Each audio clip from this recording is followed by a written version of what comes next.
All right, everyone. Good morning for those who are in the East Coast, and of course, good afternoon to Dr.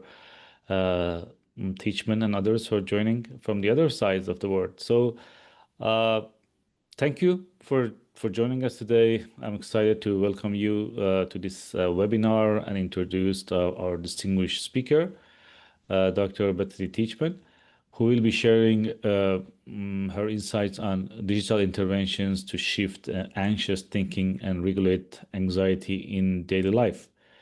So, Dr. Teachman is a Commonwealth professor of psychology and the director of clinical training at the University of Virginia in the Department of Psychology, and she also co-directs UVA's TYDE Center, which stands for Thriving Youth in a Digital Environment. Dr. Teachman is a director of MindTrails, a web and app-based research infrastructure that has offered digital interventions to reduce anxious thinking to thousands of visitors around the world, and Project Implicit Health, an educational website where over 1 million visitors have assessed their implicit associations tied to mental and physical health topics. Dr. Teachman has received the Society for a Science of Clinical Psychology Distinguished Scientist Award, a presidential citation from the American Psychological Association, multiple national mentoring awards, and she's a fellow of multiple associations, including the American Association for the Advancement of Science. And Dr. Teachman currently serves on the board of the Society of Digital Mental Health, and she was the inaugural chair of the Coalition for the Advancement and Application of Psychological Science. So, without further ado, Dr. Teachman, the stage is yours. Please take it away. Thanks so much, Amir, and appreciate the invitation, and fun to see some familiar faces and get to meet some new folks. We're a relatively small group, so please interrupt, ask questions. If I don't get through everything, that is absolutely fine. So let me see if I can share slides here. And I decided to do a fairly sort of big picture overview, in part because I'd love to get your help in certain areas rather than going into like lots of detail on particular studies, but of course, happy to answer questions if I can. So, I told Amir I want to focus on both challenges and opportunities in addition to sort of sharing places where we have made progress. So let me start with, let's see if I can move there. Great. A couple of disclosures. I'm very thankful for the research support that we have received. I have no industry relationships, but have served as a clinical advisor for Peterson Health Technology Institute. As Amir mentioned, I serve on the board for Society for Digital Mental Health under the wonderful leadership of Stephen, who's on the call, which I appreciate. And I am co-director of UVA TYDE, which is Thriving Youth in a Digital Environment. And that's a relatively new initiative at University of Virginia that is interdisciplinary and trying to increase research capacity and build relationships to really address two key questions. The first is, given that youth are developing in a context where they're on screens an awful lot, can we understand how digital technology both hurts and helps youth mental health, and when it's just sort of another context they're in? And then secondly, can we harness digital technology to get youth help when and where they need it most? And I'm going to really focus on the second question here, and I know that's where a lot of you are doing really inspiring work. So I'm going to focus on anxiety because that's the area where we work most in, but a lot of what I'm going to say could really apply to lots of different problem areas. We've been studying anxiety, though, for a long time, and I'm happy to talk about why I find it so fascinating. It is a highly prevalent problem area, so depending on the stats you look at, anywhere from 20 to 25% of the population will experience an anxiety disorder in their lifetime, so super, common problem area. And yet it is very undertreated. So approximately 1 in 3 people with anxiety will actually get treatment, and even a much smaller percentage will get what the National Institute of Health would call a minimally adequate treatment. So that's where they're getting an adequate dose of a treatment that's backed by research to support them. And we know that with anxiety disorders in particular, because of the sort of avoidance that's central to it, people often spend many, many years suffering before they actually get treatment. It's especially true in social anxiety disorder, which we are often focusing on, where people will wait 15 to 20 years before they seek treatment if they ever do. So we know that we're not doing a great job of meeting the clinical needs. And as you all know, we think digital mental health can be part of the solution. I think innovative delivery models are going to be really important in many different capacities. So I see digital mental health as one part of the toolbox, but by no means the sort of be all end all in that toolbox. But we now have a large, sort of research base that shows that there are large effects for digital evidence-based approaches. In many cases, we can find results that are similar to what we achieve for in-person therapy. And yet we still have lots of challenges in the field, right? Challenges with dissemination, implementation, huge problems with engagement across most groups that are working in this space. And I think one of the things that we often don't think carefully enough about is which types of interventions are actually well suited to a digital delivery model, right? We can't just take sort of something that works in the therapy room and then assume that it will work in similar ways when we move to a digital technology platform. For example, we often see that cognitive behavioral therapy, which is one of our both best in-person treatment families and also strongest results for digital interventions, some of the research is showing us that it can often be better when we combine it with human support, which is great, but also raises interesting questions about scalability and things like that.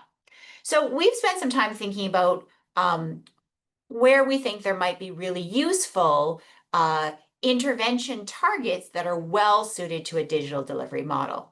And I'm going to talk today about our work in the area of anxious interpretations. Again, by no means the only target where I think we can make a lot of traction, but we do see it as a key mechanism that maintains anxiety problems and think it's particularly well suited to this digital delivery model.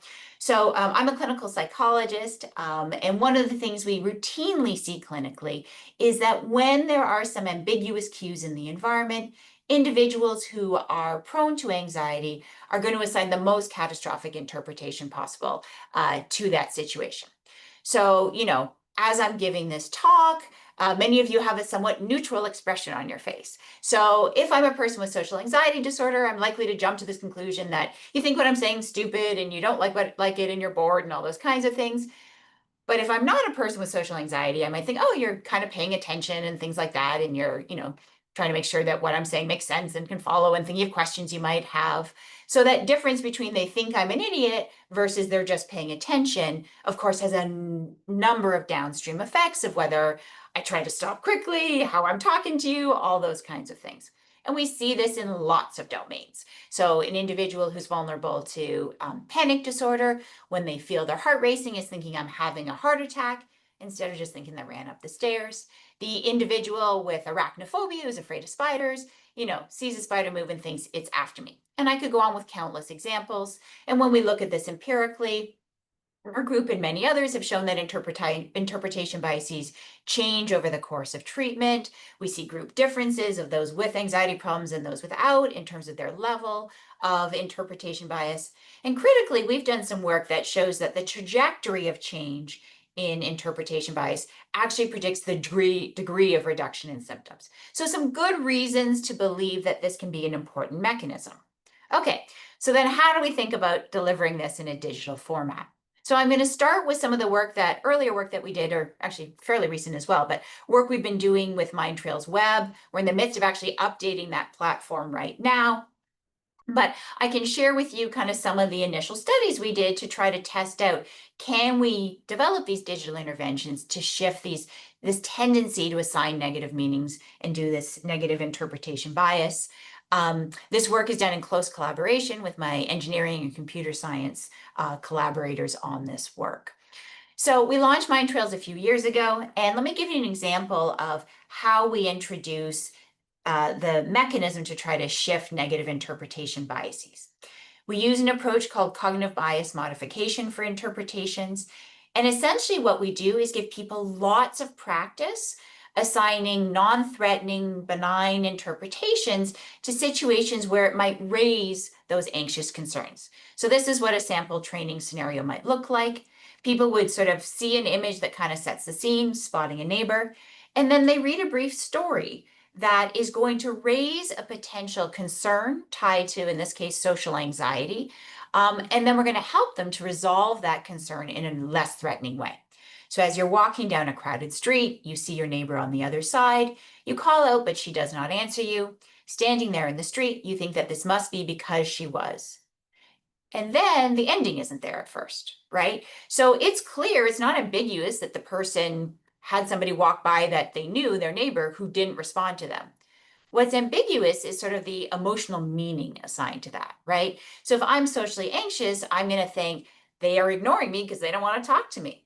But instead, we're going to help people with a word fragment that assigns a more benign interpretation. So it's still a bummer the friend didn't recognize you or say hi, but we're going to say maybe it's because she was distracted. So not a meaning that suggests that the socially threatening version of this is accurate. And we presented it kind of like a Scrabble game where it's tiles that they have to move in and they're told if they're correct or not and they have to fix it. And then we're going to reinforce the meaning that was assigned now that we've disambiguated that scenario and asked, did your neighbor purposely ignore your call to her in the street? And you can tell that if they assigned the negative interpretation, then they would say yes. But if they assign the non-threatening interpretation of being distracted, then they would say no. Okay, our goal in doing this is not to like have people think positively all the time. That would not be adaptive or match, all different contexts, but to encourage flexible thinking. So let me give you, pardon me, 4 sort of big picture examples of web studies that we've done with the MindTrails platform. As I said, I'm just going to highlight some key findings so that I can share some of the more recent work and where we're hitting some challenges and things like that. But all of these studies are pre-registered on Open Science Framework. Materials are shared, so happy to follow up so you can access the details that I'm going to leave out in our discussion today. So first study we did, analyses, and the paper were led by Dr. Julie G., former postdoc on my team. And this was our first test of efficacy. We had 807 people do this online, and they were all high trait anxious and had been screened for that. And we assigned people to either be in a condition where they mostly did these positive interpretations, or they got no scenarios and just did an imagery exercise that was part of the other conditions as well, or they got half positive and half negative endings, which I'm happy to talk about later, but we predicted would be kind of intermediate in terms of where it fell. And then we have 2 sort of across these studies, main categories of outcomes, right? So we have the target engagement evidence. So do we see shifts in the negative interpretation bias? And then the sort of so what part of it of do we see changes in symptoms and anxiety symptoms is where we're working. And what you can see here is that the positive intervention condition is doing better in terms of reduction in negative interpretation, as well as reduction in anxiety symptoms. And we were able to demonstrate that this tends to be safe, which was important given that we're not there. There's no human touch that's part of this, but we only saw 2% of our participants who showed an increase in symptoms that was over 50% from baseline. So some initial encouraging results. Our dropout was horrendous though. So we initially were having people try to go out to 8 sessions, but we couldn't even analyze those final time points because so few people made it all the way through. Now this version didn't have those nice pictures in the Scrabble format and all those kinds of things. It was very, very clunky, not super engaging, all those kinds of things. So then we started to play with it in order to try to shift some of those appearance pieces and make it a little bit more engaging in different ways. One of our next studies was a grant from John Templeton Foundation. And for those who are familiar, Templeton is often focused on like flourishing and thriving and less on the like treating disorder side of things. And so this was a different set of intervention materials, but using the same MindTrails platform where we were interested in changes in well-being. So we brought in people who didn't necessarily have anxiety or depression symptoms, but were selected because they had a tendency to sort of have a negative expectancy bias, right? So to think things wouldn't turn out as well, and we wanted to try to shift them to do more positively oriented future thinking. What you can see here is that those individuals in the positive condition with multiple variations, but combining the positive conditions did better at increasing their positive expectancy bias, were more optimistic, as well. But I want to say we did not see results on all of our outcomes across lots of our studies. We're kind of in this like 2 out of 3 of our indicators change, and there's one that doesn't, and it varies a little bit why that is and what that is. But, signs of progress, but also lots of work to do. One of the other pieces about this is that we didn't see shifts in anxiety or depression symptoms, although that wasn't altogether surprising because we didn't recruit based on that. So it wasn't that everybody in the study was necessarily elevated on that, but we did expect that given they had negative expectancy biases, they would show some of those changes.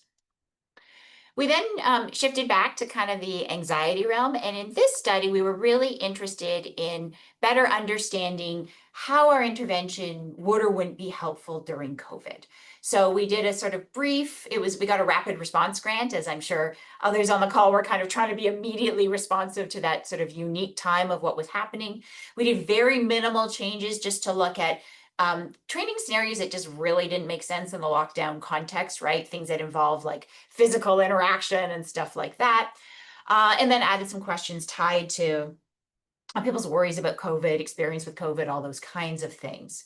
And then one of the other things that we did is we felt that given we'd done a couple of trials where we'd gotten some promising results, but really weren't using kind of like rigorous comparison conditions. It was a lot of like, you know, either waitlist or really small components. We shifted to a credible comparison condition of psychoeducation, which we know also tends to help people with anxiety, but which, had some overlap with our interpretation bias training, but also a number of differences.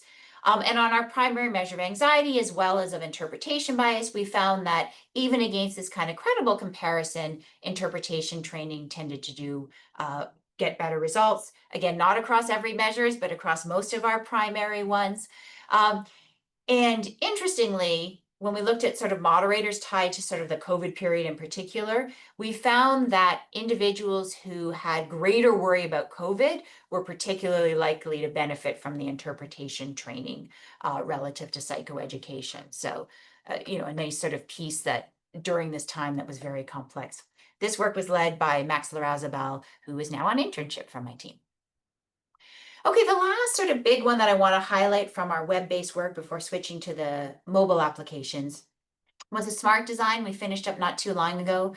And that is, for those who aren't familiar, it's a design where there's multiple points of randomization, and it's designed that you'll sort of be responsive to where people are hitting sort of non-responsiveness or failure points or challenges, so that you can think about application of resources in as efficient a model as possible to help those who need it.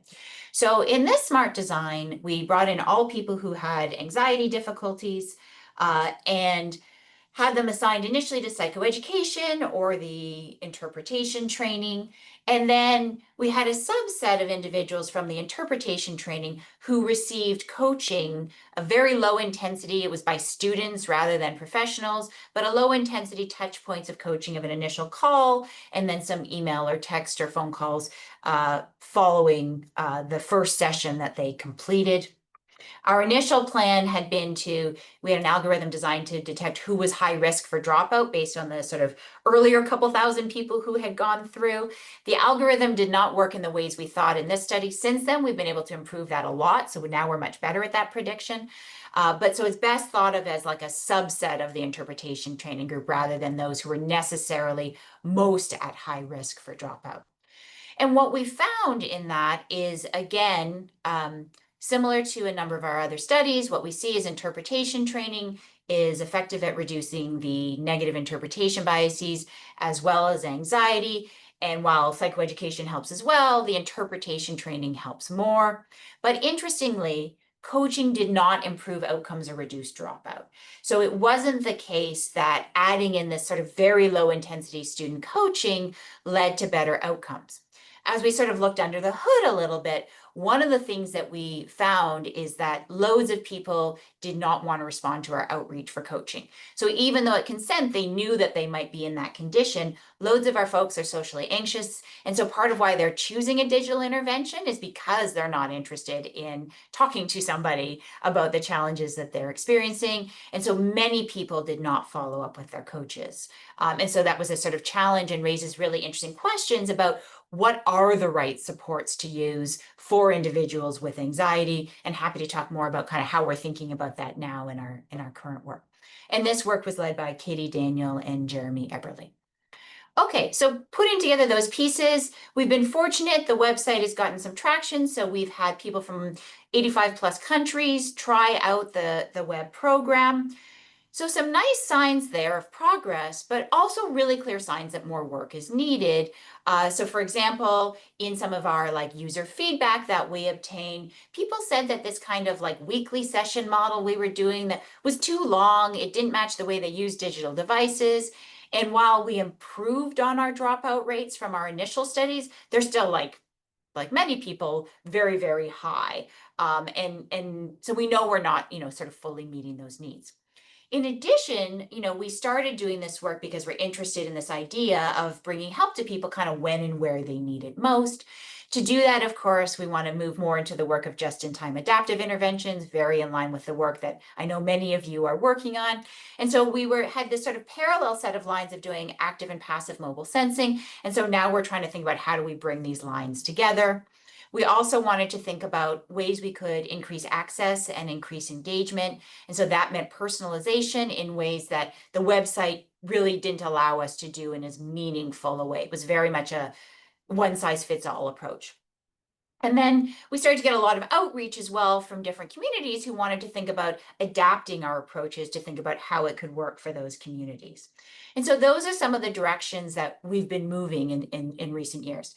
So we have 4 mobile adaptations of the MindTrails site for different communities. And they're at different stages, as I'll highlight, some where we've run a trial already, others where it's still in development and we're about to launch, variety of different stages. So as I'll talk about, we felt like we weren't doing as good a job meeting the needs of Hispanic communities with our intervention. And so we developed MindTrails Espanol, and I'll talk about that in a moment. We had a lot of outreach from like parents saying, could I have a version for my children? And we didn't think, or could I just encourage my children to use it? And we really didn't think our adult focused versions were well suited for some of the needs that teens with anxiety had. And so we developed an app version that's particularly targeted at teens. A colleague in nursing, Jessie Gibson, who works on neurodegenerative movement disorders like Huntington's and Parkinson's disease, reached out and asked about doing an adaptation for movement disorders because it's a population that has high rates of anxiety, but very little in the way of treatments that are really targeted to address their mental health needs. And of course, there are reasons that it can be hard for them to come in for in-person care on a regular basis. And then finally, one that I'm not going to talk as much about today, but happy to answer questions on, Who's Think Calmly is one that's particularly geared for university communities. It's Who's instead of MindTrails because UVA folks are called Wahoos. And so that's why it has that particular name. And this was one that we had a grant from the university because they wanted to develop this for the university community. Okay, so in some of the shifts we're doing, we started to think more about what personalization should really look like in this space. So some of the things that we've done so far, I'll share with you. And then this is a space where I think we have a good 50 more steps to go to really improve what we're doing here. One of the things that we've been able to implement by shifting to the sort of app-based delivery model rather than the web is giving people a lot more autonomy on figuring out when they do the sessions. We had it very spaced before. And now what we do is give people 3 options of sort of when a session occurs. So they are invited to do a nightly survey where they can look at their calendar and say, hey, prompt me at these particular times. And so that's when they'll sort of get a nudge and notification to do it, or we'll randomly prompt them, or they have kind of like a, hey, I want to do this now, and they can just start. So again, trying to give them that flexibility on a day-to-day basis of what type of engagement they want to do. We also added personalization in terms of the domains. It used to be kind of everybody got the same set of materials, which obviously wasn't very well matched to like particular concerns. And so now we have, this is an example from the topic for the teens, a range of topics that, in our qualitative user-centered design work, people tell us these are the largest areas of stressors that we want to help people with. This is cut off, but you can get an idea of sort of the types of topics that we would let people choose. And then they would do this microdose that's much briefer than our web sessions, but was designed to be done much more frequently, of a sort of 5-minute dose of these training materials to help them in these particular moments. I'll talk also about some of the work we've been doing, because a lot of the studies we've been doing have been thinking about adding in this mobile and wearable sensing, and I'll show you kind of some of the places where we've been working there. And then work I'm not going to touch on today, just in the interest of time, but happy to chat about at the Q&A, of ways that we've been kind of trying to think about integration with healthcare systems. Again, very early stages of this, but some nice collaborations with Kaiser Permanente, for example. Okay, so like you, we've been thinking about how do we work towards just-in-time adaptive interventions, and it was wonderful to see Amir's presentation and some of the amazing work and that you have been doing in this space. In some aspects, we're at earlier stages. In other cases, different aspects of our materials are at different stages, and so I'll share some of that with you, and excited to collaborate and talk and learn from one another. So we have a large team of engineers and psychology and computer science folks who've been working on these different pieces. General sort of big picture framework that guides how we've been approaching this.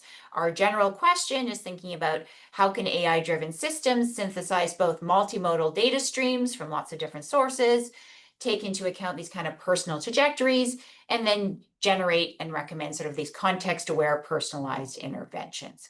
We think about this in 3 stages. The first is sort of the detection stage. That's probably where we've done the most work, is sort of the algorithm development stage, trying to think about, can we identify passive signatures of both vulnerability, in our case that's often tied to state anxiety, so is there a need for some help? Openness to intervention, that's the receptivity side, so is this a time where people would likely be responsive? And then social context, because we're working a lot with social anxiety, but also because interpersonal stuff's really, really important. Trying to understand what is the social context, what that tells us both about the need and what it tells us also about the affordances in the environment, right? So if people are in an active social situation, recommending a bubble bath is not going to be very helpful as a plan for them, right? In terms of what might help them manage their anxiety in that moment. With that algorithm development, we then shift to the algorithm refinement and validation. So that's work we've been doing that sort of says, how effectively are our guesses working, right? So how effectively are we predicting? What are we getting right? What are we getting wrong when we move into sort of naturalistic environments, and want to understand how the inferences are working out and how we can kind of improve that accuracy of real-time detection. So we've been doing some work in those phases. What we're now trying to do is think about how do we integrate that with the work we've been doing on the intervention side. And that's kind of where we're at now. And that's what will move us more to this actual sort of just-in-time adaptive intervention work. And so that work involves evaluating the feasibility, acceptability, and utility of sort of the integrated detection feedback recommendation platform. So far, we've been doing more of that just on the intervention side. So we're trying to think about now, how do we integrate? I want to say that the technical work is really led by my close collaborator, Laura Barnes, in engineering. So if I can't answer a question, I'll make sure that she can follow up and get the answer on the engineering side. All of this work and all of these stages are really grounded in trying to bring in user-centered design principles and getting feedback at all stages about sort of what the needs are, what's working well, what's not working well. Okay, with that as background, I'm going to just highlight a few of these examples I mentioned earlier, and kind of, be totally transparent about where I think we're having some success, but also like where we're hitting challenges, and would love to hear your insights and things like that. And talk about, I had to cut some of the examples in the interest of time, but can talk about this in lots of different spheres. But I'll give you a flavor of 3 places where I think we're encountering both challenges and opportunities. Again, I'm staying pretty high level here so we can touch in lots of areas, but all of these studies are pre-registered on Open Science Framework. Materials are shared. Anything published, you can access all de-identified data as well. Okay, MindTrails Teen. So for this one, we've done a pilot open trial of MindTrails Teen. One of the things that's different about this intervention relative to most of what we've done is that this variation, we felt like, because teen engagement is particularly challenging on a lot of these for digital platforms, we wanted to think about how we could sort of bring in that supportive accountability idea and do it in a way that was kind of meeting teens with where they were already at and already having relationships that they trusted, right? So part of why we thought our earlier coaching attempt didn't work is that we were kind of taking these people who live, frankly, all over the world and sort of saying, hey, we have this person in Virginia who's a student you've never met, never talked to. You were signing up for digital intervention. Do you want to talk to them? And it was pretty divorced from sort of what they thought they were really looking for. And so the idea was to partner with mentorship organizations so that there already was this sort of mentor relationship. And part of the reason that we wanted to do that beyond the sort of engagement piece on the digital side was colleagues who we were working with who specialized in mentoring would talk about this challenge, which is that mentors tended to be very motivated, very caring, excited to work with the youth.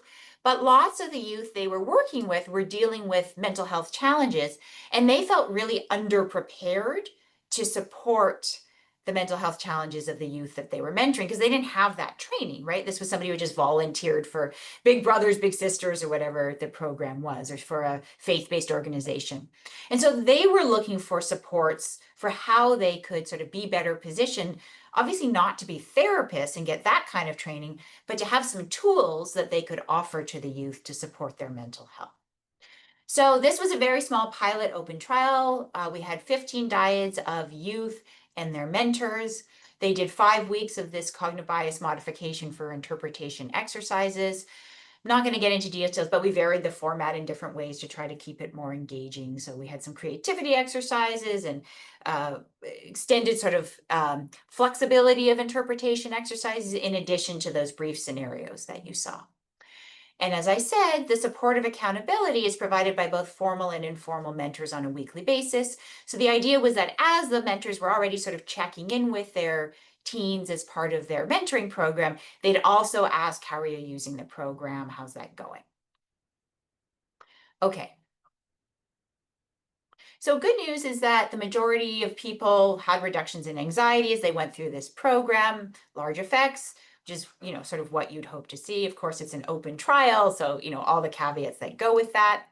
And the qualitative feedback we got, it was a mixed methods design, was mostly positive. So people would say, my mentor was on top of it, made sure I was doing well. He was a huge help with reminding me and knowing that someone was looking out for me. That was amazing. And so that was an interesting piece that a number of people pointed to the mentoring relationship as being part of the value that they were getting in doing the app, that it sort of gave them this in for talking. Someone else said the app was extremely helpful, especially since my anxiety just like hit its peak point right as I started the app, and then it started to go downhill, and I now have a way to control it. But of course, mixed feedback. Some people didn't like it as much, and when they didn't, it was often about how relatable materials were or how engaging it was, things like that. Okay. The biggest challenge we hit, though, actually wasn't like once people were going, what happened. Most people, as I said, the feedback was mostly positive and most people had a reduction in anxiety. Enrollment was an absolute nightmare here. So we were aiming for 30 dyads with this trial. We got 15 after going well past our enrollment sort of period that we had been planning. We sent out a ton of outreach to mentor organizations and really, really struggled even when, we had some folks online who said that they were interested.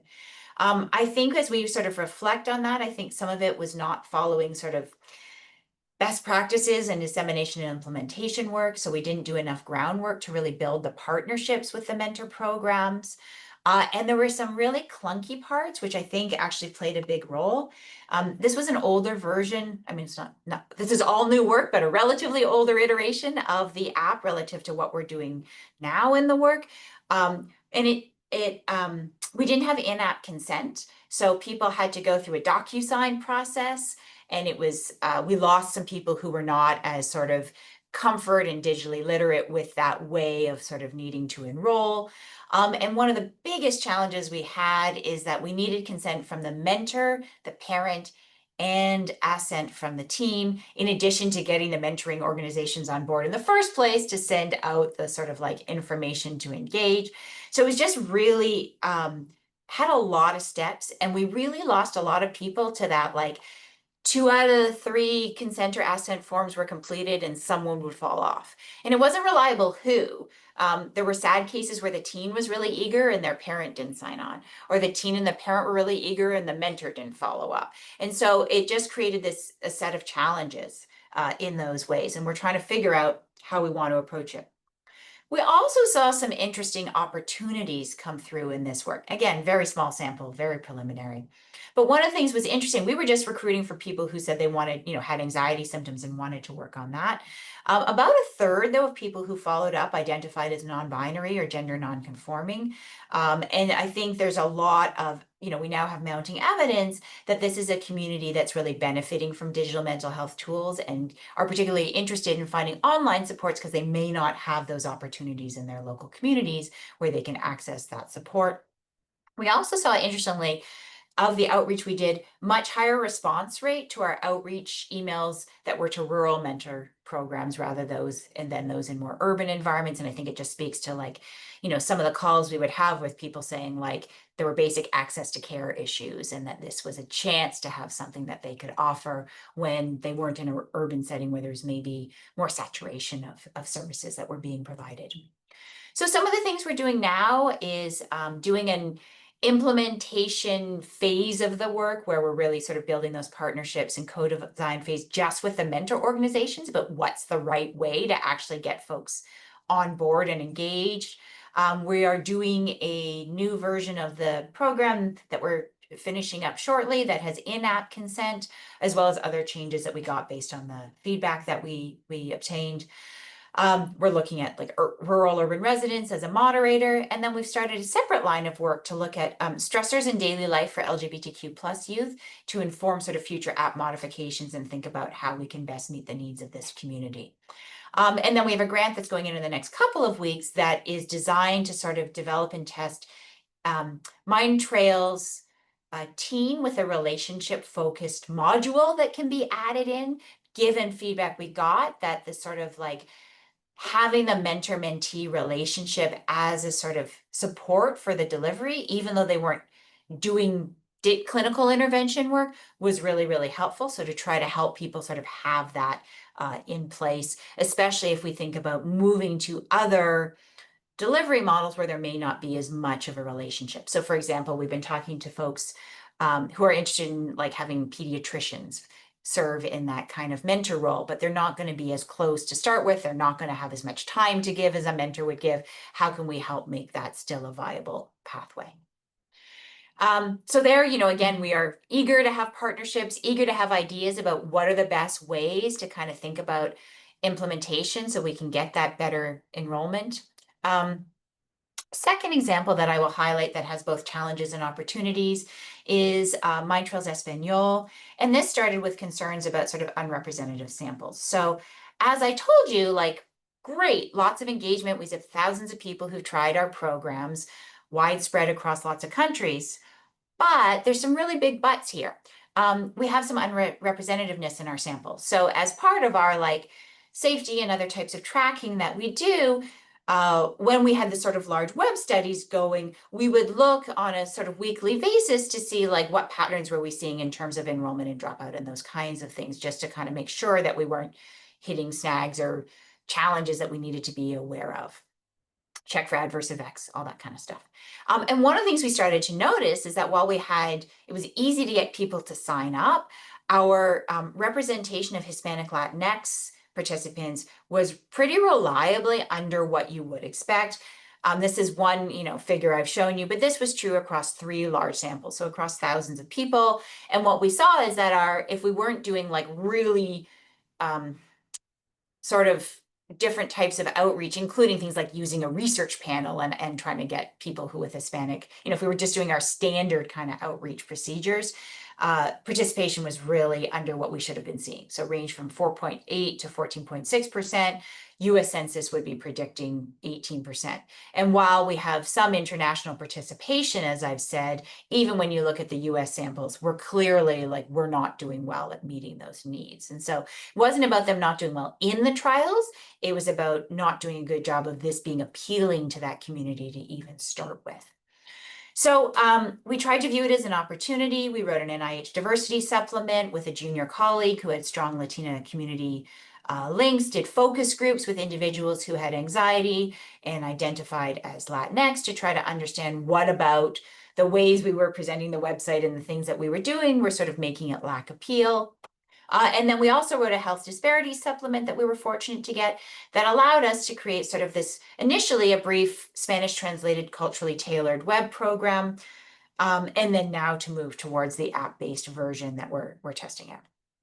So we initially did very proof of principle because we were less concerned about like some of the pieces tied to like, was the same mechanism of change working in this community, and more tied to like, do people find it acceptable and all of those kinds of things given the challenges that we had encountered.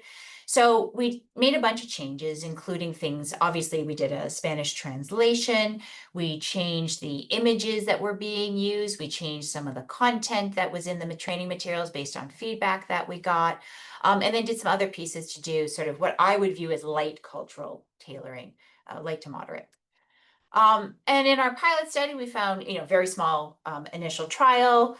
We found no clinical deterioration and some good evidence for acceptability. So people said they found it helpful, easy to use, all of those kinds of things. Again, very small pilot trial, because what we really wanted to get to was this stage, which was sort of where we are now, which is developing, instead of that sort of very brief 2-session version that we didn't think was going to be, sort of as effective as a full trial, to develop a full app version of MindTrails Espanol. And we've done that with sort of iterative design process based on user feedback on different prototypes. So this goes to that sort of mobile-based microdose model with some of those personalization features that I talked about. We added in dichos based on feedback that we got. So these are metaphors that are common in different Hispanic communities that can be used for motivational purposes. And what we've been doing so far in this is a qualitative study initially, and then we're very excited to sort of be in a place where we can launch a full trial. The qualitative feedback we've gotten has been mostly positive, tied to the dichos, for example. I really like that idea because everyone always remembers sayings, right? If I know this saying is going to help me, I can put it somewhere. And so then I can have it and know what it means, but others don't. So it'll be a very personal reminder. And then others, we were talking about sort of the access issues, which is a large part of what motivated us to do this work. Said it's tough to find an app that's in Spanish. That's why I think your app is super important, because I can look for apps, but there's not one that will give me this information in Spanish. And in English, one has to think more, and so everything is frustrating. So nice feedback about sort of the motivations for this. We also found, though, lots of feedback about people being kind of confused by the rationale for the exercises they were doing and sort of struggling to understand why they were reading these stories or what the point was of certain pieces. So that was really good feedback about holes we needed to fill. Recruitment in this area has also been really, really difficult. I think some of it is tied to this particular time and it being challenging for individuals who are Latinx to feel comfortable joining studies, for example.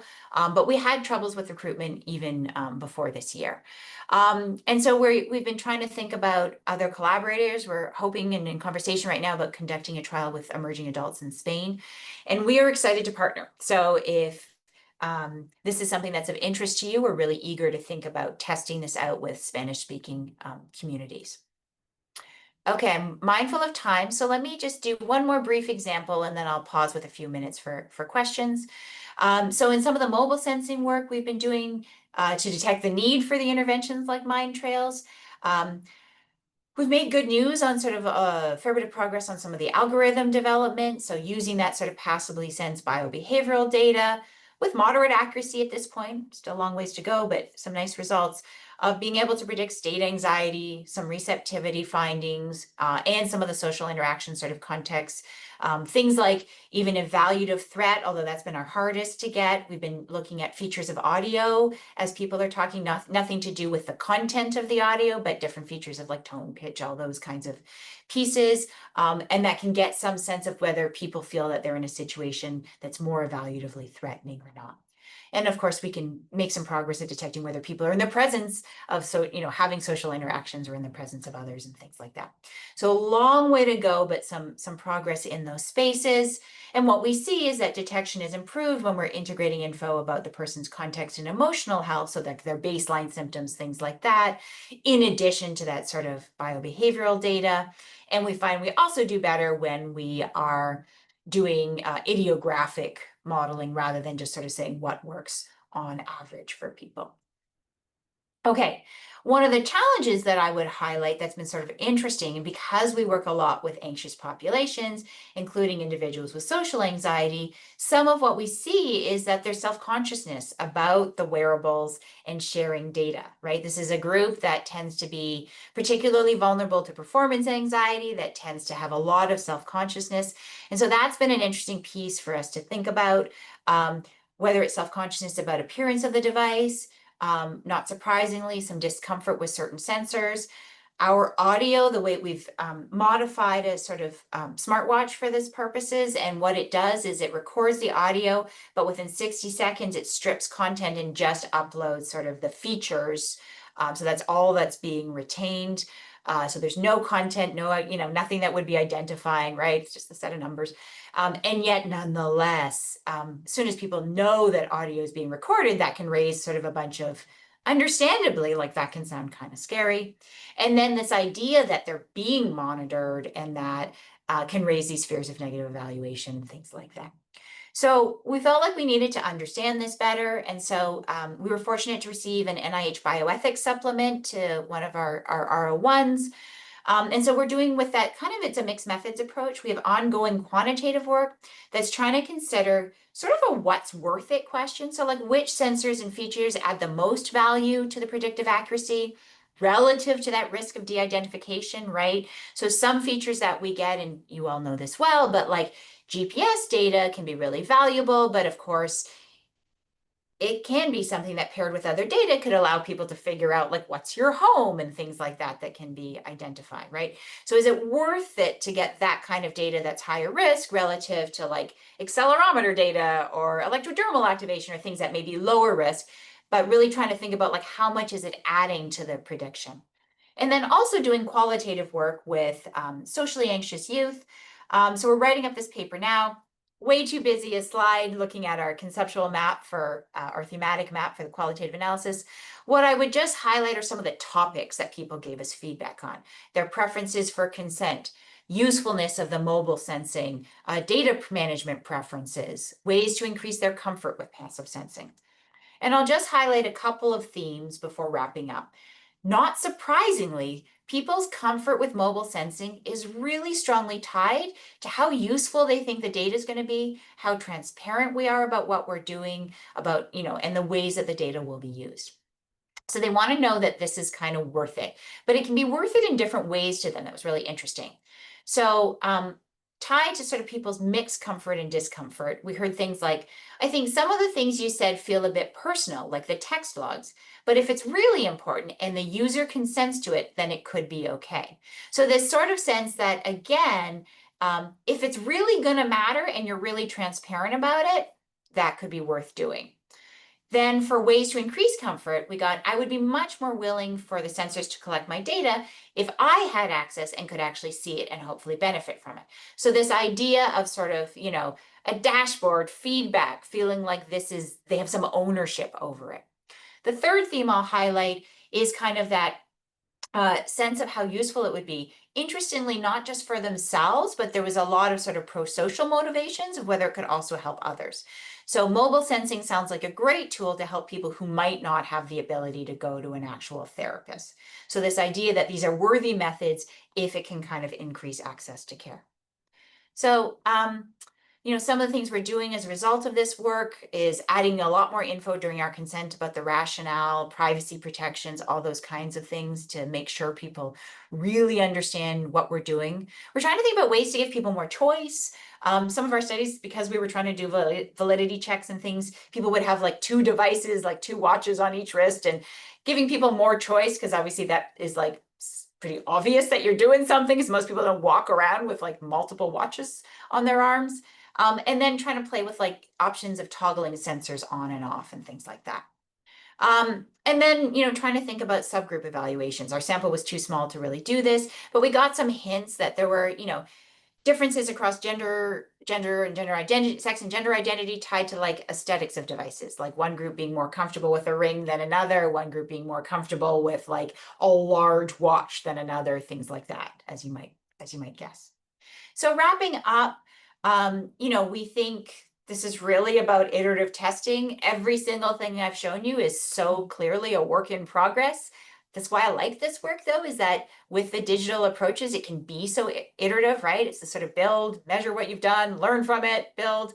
And I would say build, fail, measure, ask why you failed, listen really carefully to users' experiences of that. Try to fail up, so learn from it, and then rebuild, rebuild, rebuild. Everything we're doing is sort of multiple iterations, and we keep just trying. Our hope is that each version, is a step in the right direction.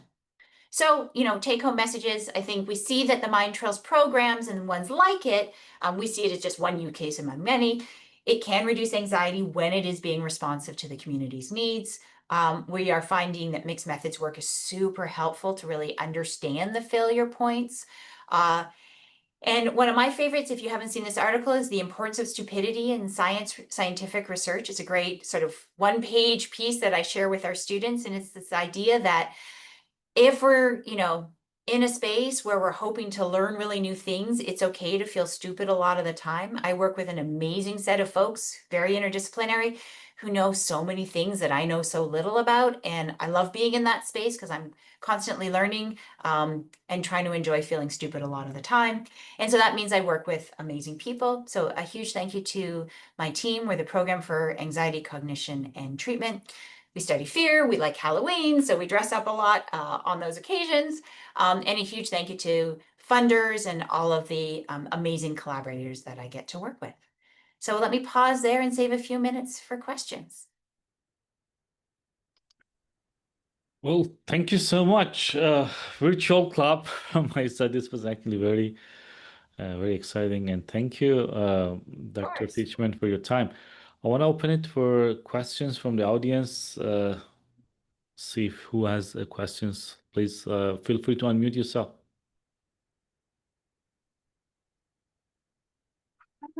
Well, thank you so much. This is so amazing. And I have a question in terms of you mentioned about the challenges with the data collection.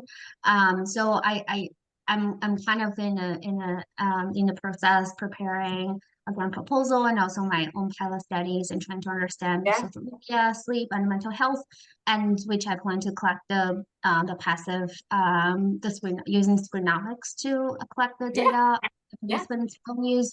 And so I'm thinking a lot in terms of the privacy and, sort of thing. Do you mind share more about the languages you use in terms of being transparent in the same time? Because I think the points you mentioned in the slides is very, very helpful.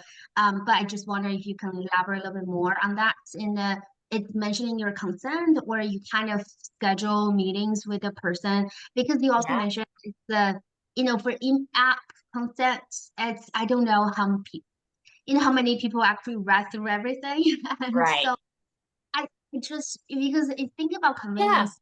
Okay, we don't want to schedule additional meeting with them, and then we want to do things in an app or platform and just reduce sort of the burden Steps. and how balance in terms of address the questions going at time and just do not produce like barriers for participant to potentially know more information about the passive sensing and the privacy issues. I kind of just want to know how you lab currently doing to address this issue. Yeah, absolutely. I love the question. And really appreciate it.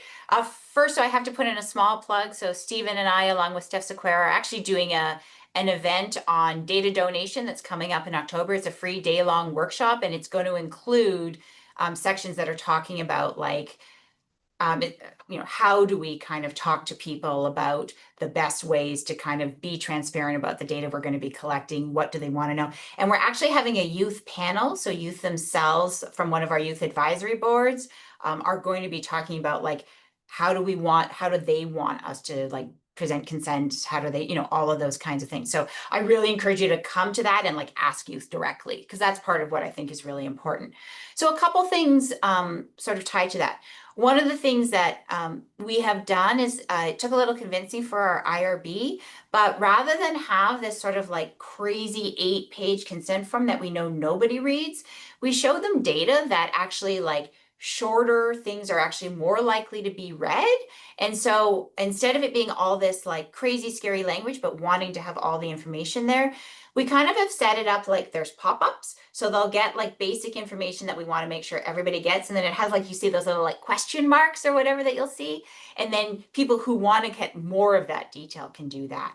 And then we've done things like, we're trying to have 2 versions of our like privacy protection, data management models, things like that. One version that's the like kind of technical version that many of you on this call would probably want to see about like what's actually going on. But then we have a version that's more user-friendly to kind of understand in basic terms and things like that. So we've been trying to just think about ways that we can do that by making it collaborative, asking people's opinion, having this sort of short and long version so people can choose what they want, and then trying to think about like really user-friendly language in what we're doing. We also feel like there's some differences across communities that we're seeing. So for example, in the work that we've been doing with MindTrails Espanol, privacy concerns have come up more in that space than they have with some of our other communities, right? So we, in some of our outreach materials, we've made some of those like privacy protections we had much more central than we do in our outreach for other communities, because they're not expressing that as primary a concern. So I think some of it is really like if you don't want to sort of talk to each person who's in your trial, talk in advance to a group of people and try to understand like how do they want to learn about this, what do they think is needed. And then the more autonomy you can give people, I think the better off you are. So again, that's why we're playing with these options of different ways to give choice, which isn't easy though, right? Because we have had these discussions of, okay, well, if somebody, you know, says you can only collect this one data stream from us, at a certain point, like they're not really useful for our trials because they're just not giving us enough data for us to like, our algorithms are just not going to be possible, right? So I do think it is this kind of tricky balance. Thank you so Super much. helpful. Yeah, we have Mai. Please, Mai. Hi. Thank you so much for the great talk, and thank you for Professor Rahmani for the invitation. I'm a PhD student at the University of Toronto. I'm from Toronto. Nice to see you. Nice to meet you. So, and studies like we're doing wearable or like digital interventions. How do we care for confounders? We don't know if the response we received from the interventions is due to that, or there's something else going on that have like representing this improvement in like lowering anxiety or improving mood. So how do we account for that? I want to make sure I'm understanding your question. So when you say confounders, you're saying alternative explanations for treatment gains? Yes. Well, so I mean, of course, it's going to depend on the study, but usually, like we do an open trial first, but then we move to some, a randomized control trial where we're going to have a comparison condition that'll be matched in certain ways, whether that be attentional or task demands, time spent, all of those kinds of things, so that we can try to sort of reduce the likelihood of these alternative explanations. And then there's that hard part of like, measure as much as you can to try to, understand what are the factors that are predicting outcomes. So I'm not sure how well that answers, but usually we're thinking about controls that we put in place to try to reduce the sort of likelihood of those alternative explanations. Then the other piece I would say is replication, right? So we go back to sort of our basic characteristics of what makes for good science. It's being as transparent as you can about what you've done, sharing your materials, not doing 100 analyses and only reporting the one that worked well, right? Trying to just be as open and transparent and rigorous as you can in those ways. And then, some of what we do is kind of iterative. So we're like, oh, maybe this could explain it. All right, let's test that, right? And find out, is this the reason for it or not? And then if you have the sample size, doing tests of mediation can be really helpful as well. So you can actually test, like, does this mechanism account for the changes? Not perfect, but can help you in getting closer to kind of ruling out some of those things. But of course, with science, it's building blocks over time. Like there is no one test that's going to tell you this is, the answer that you can count on. So it's part of why I like doing talks like this, with the hope that others will do similar tests and we can keep building knowledge together. And, hopefully some of what I said today holds up. And if others don't hold up, like, great, that's science. And then I'll learn from it and move on to the next thing. Thank you so much. Thank you. Great. Maybe we can have one more question, and then for the interest of time, I know we're after. Yeah, sorry, I talked too much. no, we are actually really enjoying your comments and answers. So it's very enjoyable. So any more questions? And Benji and Monica, it's nice to see you. It's fun seeing some familiar faces on here. Excellent. All right, actually, I have one quick question, but Sure. maybe that might be to your collaborator, Okay. Laura. But my question is, when collecting like sensor-based data, are you looking at like instantaneous signals in that moment, or are you kind of aggregating over a longer window, like past 24 hours and stuff like that? Yeah, it's varied by study. So we're moving more and more to sort of some of the real-time piece that you're talking about. And that's kind of, where the work is going, to sort of really validate those inferences and, to be able to make recommendations in the moment. We've done a range in terms of like what timeframes, and that's been one of the real challenges, as I'm sure you're familiar with as well, is that, the self-report EMA data, ecological momentary assessment data, like the survey data that we're getting, is on a different time scale than some of the like continuous monitoring that we're doing with some of our devices. And then, event-driven monitoring to reduce battery consumption for some of our other streams. And so that's actually been one of the biggest challenges we've had, is like, how do we think about trying to put this together in a way that makes sense? And so it's varied by study and what data streams we're including, but we're sort of thinking about, in some cases, like binning to match, so that like for each self-report survey response we have, we're going to bin from that same, since the last survey, the like continuous monitoring of EDA, heart rate variability, whatever is the like data stream that we're bringing together, right? So it is that really challenging part. And then sometimes we'll look at a given sensor on its own, or with just others that are more closely matched. So I wouldn't say there's like one way we've done it, but have been really trying to think about what I assume is sort of behind your question of like, when we're trying to put these multimodal data streams together, it's like really, really challenging. And what can we know in real time in order to like use that to guide context sensitivity, intervention recommendations, all of those pieces. So some progress, some challenges, very much in the works. No, excellent. That was an excellent question. So for the interest of time, I think maybe we can have the other questions offline. If it's okay, Sure. Dr. Teachman, the audience may contact you, like maybe. Of course. Yeah. Great to see everybody. Thank you for the invitation. And if you are interested in, following up, please reach out. Yeah, thank you so much. Have a great rest of your day. And everyone, thank you so much for attending. Yes. You as well. Take care now. Take care.